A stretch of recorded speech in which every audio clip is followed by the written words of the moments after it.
Hi, today I'm going to talk to you about the laminating machine. I often hear people asking about what kind of laminator to use, to buy, where you can get it, and do they work? So I thought I'd do a quick little video just to kind of give you the scoop on the laminator machine. I work for VIPKID and I laminate a lot of my props, so it's been very useful for that. As a classroom teacher, I would always use my laminator machine, so I think this is like the third one I've had. They don't always last a long time. Sometimes the laminating pages might get stuck in there, jammed in there, or just kind of die. So this one, I actually really like it. It is the Zoomyo Z9FU. It's a 9-inch hot and cold laminator kit, and it does come with some pouches, some of the 5x7s, I believe, and the kind of the larger ones. But that's not really enough to do much with. So let me tell you about the machine first, and then I'll tell you about the laminating pages. So super easy to use. I just turn on the power, turn it on hot, and then this little plastic guide gets stuck in there. I put that in there. Or if you have a place to store it just as it is, that works perfectly too. I always just put mine back in the box and put it away till the next time I need it.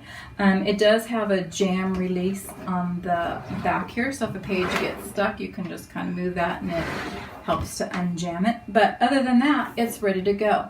Now I buy this huge pack of 100 laminating sheets. It's just the clear page thermal laminating pouches. This one's at 8.9 by 11.4 and the 3 millimeter. And like I said, it's 100 pages. And the laminator, I think I paid $18.99, and the pouches were only like $8.99. So really good deal. All right, so when I'm ready to laminate, I just pull out a page, and if it's just a full sheet that I need to laminate, it's really easy. I just, open it up and stick it in there. I want to make sure I don't go too close to the edges, try to leave a little bit of room there. But like these have little pieces, so I have to be careful, especially when I'm feeding it in, because I don't want them to slide around or, come out the bottom. But it's pretty much ready to go. I'm just going to stick it in the laminating machine. One thing that I want to kind of tell you about is if you're making something double-sided, so I just use this as an example. Let's say I have the capital A on this side, and then there's the lowercase a on the other side. I did, one full, piece or whatever, and then I folded it in half. But the thing that I want to tell you is if you do this, you want to kind of glue inside so that it's really sealed nicely. You don't want the extra pressure opening up your lamination after you get it made. So it's ready to go. I'm going to stick it into my laminating machine. Now, this laminating machine is pretty good. I mean, I like it. The thing that I have to watch for, though, is the guide is a little larger than the page. So when I slip it in, I really want to make sure it's centered.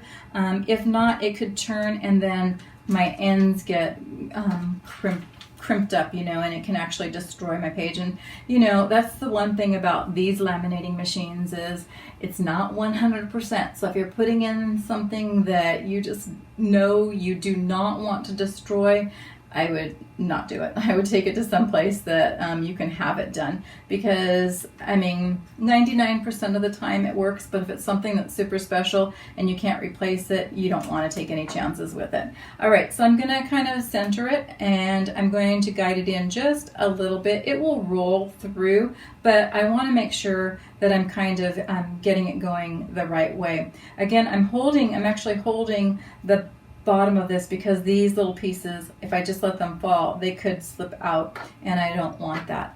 It will come right out this other side. And so it's not the fastest, but you want it heating and you want it sealing it up correctly. And so, now I can let go because I know this part is already feeding through. All right, and so coming out the other side just seems like forever, but it just takes a minute. So be patient, it will come through. Okay, anytime now. All right, so then once it's finished, you don't have to like let it cool or anything. It is warm to the touch.